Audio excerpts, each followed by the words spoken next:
ચોથો જે મુખ્ય પાયો કહેવાય લોકશાહીનો એ મીડિયા પ્રેસ કહેવાય।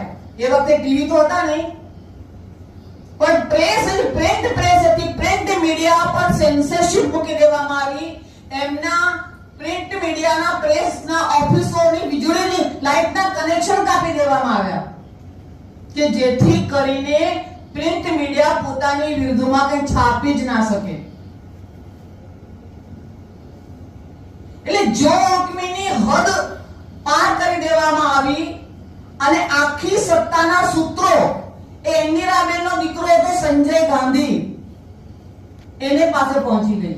એની પાસે બંધારણને કોઈ પદ નહોતું, બંધારણનો કોઈ હોદ્દો નહોતો, ચૂંટાયેલા નહોતા, પણ એ માત્ર ને માત્ર ઇન્દિરાબેનના દીકરા હતા। એટલે સત્તાના સૂત્રો, નિર્ણય કરવાની પ્રક્રિયા અને નિર્ણય કરવાની સત્તા એ બધી આ સંજય ગાંધીને પાસે। અને 1969 એમને કોંગ્રેસ પાર્ટીના બે ભાગલા પડ્યા। પહેલી વખત તો પાર્ટીના ભાગલા પડ્યા એ વખતે, અને એક બની કોંગ્રેસ સંસ્થા કોંગ્રેસ અને બીજી બની શાસક કોંગ્રેસ। એટલે કોંગ્રેસના બે ભાગ, સંસ્થા અને શાસક। એટલે આંતરિક અસંતોષ ઇન્દિરાબેનના સમયથી શરૂ થઈ ગયો। આ ઇન્દિરાબેનની જોગમી એટલી હતી કે કોઈની પણ હિંમત થતી નહોતી એમની વિરુદ્ધમાં બોલી શકવાની। સરમુખત્યારશાહી જેવું એમનું વલણ। 1971 માં લોકસભાની ચૂંટણી થઈ,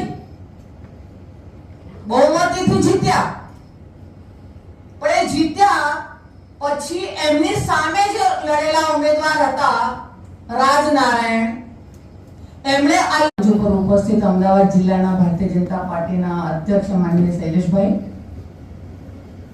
દસકોઈ તાલુકાના ખૂબ સક્રિય મારા પણ વડીલ અને સિનિયર, જેઓ 5 વખતથી તો દસકોઈના ધારાસભ્ય તરીકે ફરજ નિભાવી જ રહ્યા છે, અને એ પહેલા પણ એક વખત ચૂંટણી લડેલા છે, જો પણ 6 વખત ધારાસભ્ય પદની ચૂંટણી લડેલા। આપણી વચ્ચે એમ લાગે નહીં કે બાબુભાઈ કોઈ બહારના છે, પણ આપણા પોતાના જ છે એવા આદરણીય બાબુભાઈ, ભારતીય જનતા પાર્ટીના અમદાવાદ જિલ્લા તાલુકાઓના સૌ પદાધિકારીઓ અને આટલી મોટી સંખ્યામાં ઉપસ્થિત વિદ્યાર્થી બંધુ ભગીની, આપણને કોઈ તહેવાર ઉજવવાનો